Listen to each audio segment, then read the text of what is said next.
सरा की धरती पर आज हमारी आम आदमी पार्टी की जनसभा में पहुंचे हुए मेरे सारे भाई, मेरे बुजुर्ग, मेरी बहनें, मेरी माताएं, सादर प्रणाम है आपको, नमस्कार सबको। और मन बहुत खुश है आज, क्योंकि आज तकरीबन 3 दिन हो गए गुजरात में। तो मैं जहां जाती थी मैं ये कहती थी कि मुझे बहनें नहीं दिख रही हैं, मुझे मेरी माताएं नहीं दिख रही हैं, और उनके बिना तो कोई बदलाव आना जो है वो नामुमकिन है। अगर हम पुराना इतिहास देखें, किताबें पढ़ें, तो हम देखेंगे कि जब बड़े बड़े इनकलाब आए हैं तो उसमें माताओं और बहनों का सबसे ऊपर नाम रहा है, सबसे बड़ा रोल रहा है। सो मैं उम्मीद करती हूँ कि गुजरात की भी माताएं बहनें इतनी जागरूक हो गई हैं कि वो इस बार बदलाव की राजनीति के लिए वोट डालेंगी।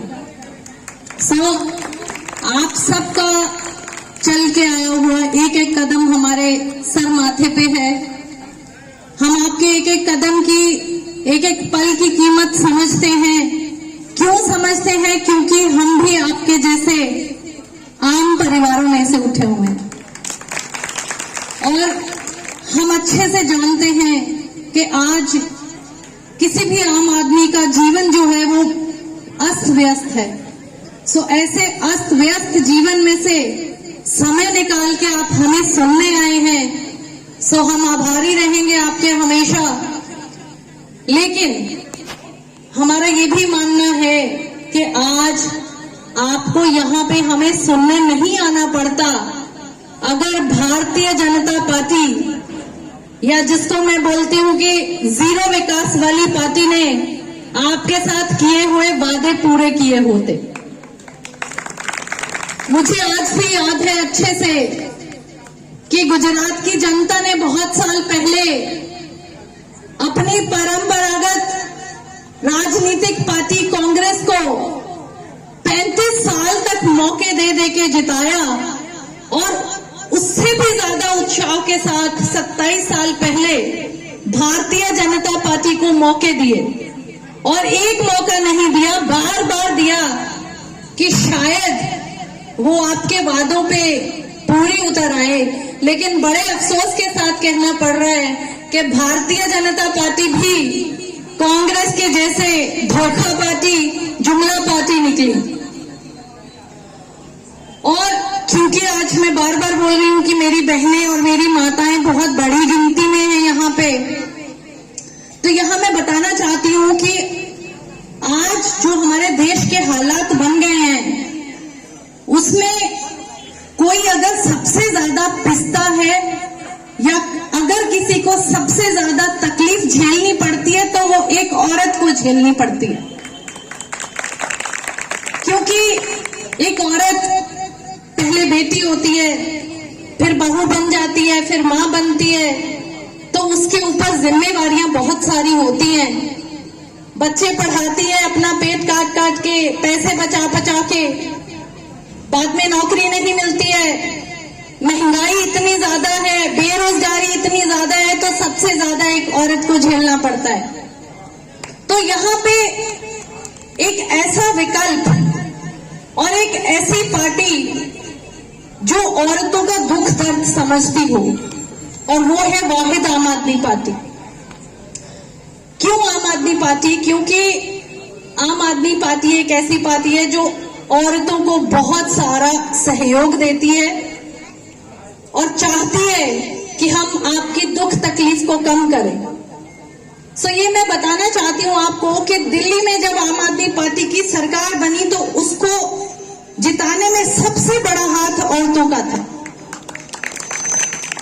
और सरकार बनने के बाद एक औरत को कितना फायदा हुआ ये मैं आपको बताना चाहती हूँ। बिजली के बिल 0 आने शुरू हो गए, तो वो जो पैसा बचा वो आपकी बचत हो गई। आपके बच्चों को अच्छी शिक्षा फ्री में मिलनी शुरू हो गई। जो पैसा आप घर में बचा बचा के बच्चों की फीसें देते थे वो बच गया, वो आपकी बचत हो गई।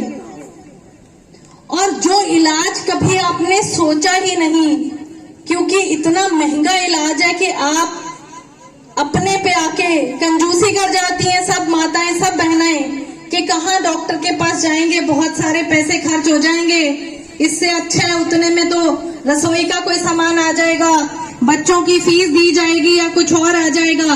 तो दिल्ली में आम आदमी पार्टी की सरकार बनने से एक गोली से लेकर, एक छोटी बुखार की, जुकाम की गोली से लेकर बड़े से बड़ा ऑपरेशन फ्री होना शुरू हो गया। उसके सबसे ज्यादा फायदा किसको हुआ? मेरी माताओं को, मेरी बहनों को। अब इसमें एक चीज मैं और बतानी चाहती हूँ कि भी जैसे आप संघर्ष कर रहे हैं आज, हमें आज भी याद है, हम भी बहुत संघर्ष कर रहे थे, दिन रात एक कर दिया बहुत जोर के, क्योंकि मेरी विधानसभा तो ऐसी विधानसभा थी जो मेरे आगे राजनीति के दो बड़े बड़े हाथी खड़े थे। और ये जो मोदी और गोदी मीडिया है, माफी चाहूंगी यहाँ जो मेरे मीडिया के भाई हैं, ज्यादातर उन्हीं के लिए यूज कर रही हूँ, सब नहीं होंगे, लेकिन ये जो गोदी मीडिया है ये हमें बोलते थे कि हमें वोट दीजिए, आम आदमी पार्टी को वोट दीजिए, वाहिद आम आदमी पार्टी ऐसी पार्टी है जो आपकी आस उम्मीद पे पूरा और खरा उतर सकती है। तो आप जानते हैं लोग हमें क्या बोलते थे? लोग हमें, और खास तौर पे मेरे बुजुर्ग और मेरी माताएं हमको ये बोल के आश्वासन देती थी कि बेटी तुम घर जाके सो जाओ, तुम तो जीती हुई हो। हम उनको कहते थे कि ऐसे मत बोलिए हमें, हमको काम करना है बहुत सारा। तो वो बोले नहीं, आप तो अभी आई हैं, हम तो 6 महीने पहले अपना मन बना बैठे हैं कि हमने वोट आम आदमी पार्टी को डालना है। और यहाँ मैं आपको एक चीज और बताती थी, एक समय था पंजाब में, जैसे अब गुजरात में, हम लोग नाम को वोट डालते थे, हम लोग शक्ल को वोट डालते थे कि हमको पहले पता होना चाहिए कि हमारा उम्मीदवार कौन सा होगा, फिर सोचेंगे कैसे वोट डालना है, किसको वोट डालना है। तो वो पंजाब ने भी इस बार ये मन बना लिया कि हमें उम्मीदवार नहीं, हमें हर उम्मीदवार में कौन दिखेगा? अरविंद केजरीवाल। हमने वोट किसको डालना है? अरविंद केजरीवाल को। तो आज हम सब लोग किसके सिपाही हैं? अरविंद केजरीवाल के। तो लोगों ने क्या मन बनाया कि हमें भी दिल्ली की जैसा शिक्षा का मॉडल पंजाब में चाहिए, हमें भी दिल्ली के जैसे अस्पतालों का मॉडल पंजाब में चाहिए। तो क्या बात, गुजरात की जनता को यह हक नहीं है कि दिल्ली और पंजाब के जैसे ईमानदार सरकार गुजरात में भी हो? बिजली के बिल फ्री हो गए, बिजली फ्री हो गई, और 50 लाख परिवारों के जो बिल हैं वो जीरो बिल आने शुरू हो गए। 4 महीने बाद मोहल्ला क्लिनिक खुल गए। और मैं यहाँ ये भी बताना चाहती हूँ कि मेरी विधानसभा में जो मोहल्ला क्लिनिक है अभी 2 हैं, लेकिन 18 खुलेंगे। और हमारी आदत है हर मोहल्ला क्लिनिक का टाइम 8 से 2 बजे तक का है। हम 2 बजे हर रोज रिपोर्ट लेते हैं कि आज कितने लोग आए थे। तो मैं ये बताना चाहती हूँ कि जिस दिन मोहल्ला क्लिनिक खुले उस दिन 80 से 90 लेके लोग हर एक मोहल्ला क्लिनिक में गए। और आज की तारीख में उस मोहल्ला क्लिनिक का फायदा तकरीबन 150 से 200 लोग हर मोहल्ला क्लिनिक में ले रहे हैं। और वहां पर हर छोटी से छोटी गोली फ्री है, हर टेस्ट फ्री है, तकरीबन कोई 40 से लेके 45 खून के टेस्ट फ्री है, 80 से लेके 90 तरह की दवाइयां बिल्कुल फ्री मिलती हैं। तो मेरा कहने का ये मतलब है कि ये आप ही का पैसा जो आपने टैक्स के रूप में दिया होता है, ये आप तक वापस आने का एक जरिया है, जो सिर्फ कौन लेगी? पार्टी। और क्यों लेके आ सकती है? क्योंकि वाहिद आम आदमी पार्टी ऐसी पार्टी है जिसके पास काम करने की नीयत भी है और नीति भी है। और हमने दिल्ली और पंजाब में करके दिखाया है। अब आपसे गुजरात में एक मौका मांगने आए हैं कि एक बार एक मौका आम आदमी पार्टी को दीजिए। अगले 5 साल बाद अगर आपको लगेगा कि हमने कोई काम किया है तो हमें वोट देना, वरना मत देना। इतनी दृढ़ता और सच्चाई के साथ सिर्फ वो इंसान बोल सकता है जिसको ये पता होता है कि उसने जो वादा किया है उसने वो वादा पूरा करना है। सो हम आपको ये बेनती करेंगे कि इस बार वोट नाम पे मत डालना, काम पे डालना।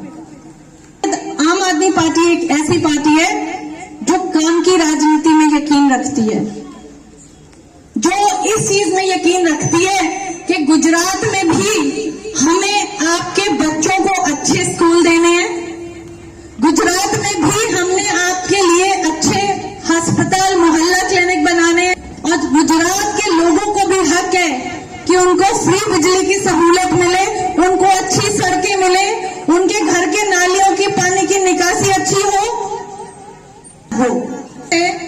कि हमारे पंजाब में एमएलए आधी रात को भी फोन उठाता है, हम भी उठाते हैं, और बच सकते हैं कि आप खुद एमएलए को कॉल कर लेंगे। हमारे अभी भी फोन पे, अब जब हम वहां से निकलेंगे फोन देखेंगे, बहुत सारे लोगों ने मैसेज किए होंगे कि हमारे यहाँ पे ये दिक्कत आ गई है मैडम, इसका हल निकाल दो, हमारे यहाँ पे ये दिक्कत आई है, इसका हल निकाल दो। तो कहने का मतलब ये है कि आपका अपना एमएलए, आपकी अपनी सरकार। तो मैं आपसे आखिर में फिर से एक बार ये बोलूंगी, आपके आभारी हैं कि आप हमें यहाँ पे सुनने आए हैं, लेकिन मैं आज आपसे यहाँ पे एक वादा लेके जाऊंगी कि आप इस बार अपना वोट सिर्फ और सिर्फ आम आदमी पार्टी को, अपना वोट सिर्फ और सिर्फ काम की राजनीति करने वाली पार्टी को डालेंगे। तो क्या ये वादा करते हैं? एक बार हाथ ऊपर करके बोलिए, भारत माता की वंदे, आम आदमी पार्टी। धन्यवाद। તમે જોયું પંજાબમાં એ લોકોએ કઈ રીતના પરિવર્તન લાવ્યા.